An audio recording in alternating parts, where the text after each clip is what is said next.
энэ Монгол улсын засаг захиргааны нэгж нутаг дэвсгэрийн нэгж түүний удирдлагын тухай хуулинд өөрчлөлт оруулахар санал орж ирсэн юм байна. Тэгээ энэ асуудал дээр гишүүн болгон нухацтай оролцохгүй бол өмнөх гишүүдийн бас асууж байгаа асуулт саналтай бас дүйцэхүйц санаа нэг зүйлүүд байна. Энэ асуудал яагаад орж ирж байна гэхээр мэдээж сонгуулийн тогтолцоо сонгуульд оролцож байгаа байдал мөн нөгөө талдаа төрийн албаны тухай хуулийг шинжлэх бас шаардлагууд байгааг ямар нэгэн хэмжээгээр илэрхийлж байна. Гэхдээ энэ хуулинд өөрчлөлт оруулж ирэх гэж байгаа зарим саналтай бол үнэхээр энэ санал нийлэхгүй байна. Нутгийн өөрөө удирдлагын байгууллагын бүтэц зорилго нь шал өөр. Өөрөөр хэлэх юм бол тухайн одоо орон нутаг аймаг, нийслэл, сум хороонд иргэдийн төлөөлөгчдийн хуралчин эргээд засгийн дарга тэр засгийнхаа одоо үйл ажиллагаанд төсвийн одоо зарцуулалтад хяналт тавих үүрэгтэй иргэдэд төлөөж. Гэтэл өөрсдөө дотор нь ороо явчихаар энэ өөрөө бас одоо ашиг сонирхлын зөрчилтэй болно штэ. Тэр утгаараа буруу гэсэн ийм одоо саналтай байгаа.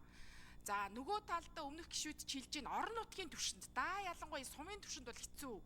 Олон жилийн тэртээс энэ сум орон нутгатайгаа энэ хитийцэн улс төржилт намчрахлыг яаж одоо бүгдээрээ зүйтэй голдролд нь оруулах вэ гэдэг ийм асуудал яригцаар байгаа. Төгс шийдэл бол олдоог байгаа. Мөн одоо хэрвээ энэ хуулинд өөрчлөлт оруулах гэж байгаа бол энэ дээр бас бид нар юуг харах хэрэгтэй вэ гэхээр нөгөө зарим орон нутгийг одоо шинчлэн зохион байгуулах. Өөрөөр хэлэх юм бол төсвийн зарцуулалттай холбоотойгоор бид нар мэдж байгаа штэ.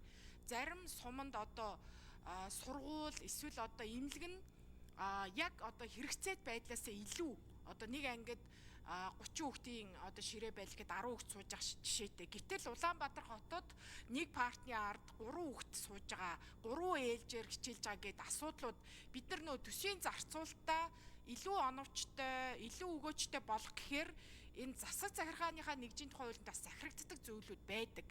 За төрийн албаны тухай хуулийн дээр бол меритийн зарчим, тэр олон жил ажилласан шаардлагын төрүүдээр эргэж харах зүйлүүд байдаг.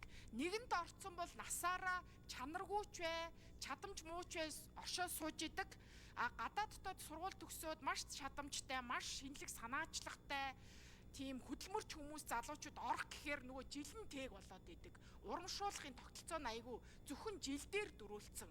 Гэх мэт ийм том асуудлуудыг эргэж нухацтай харах ёстой.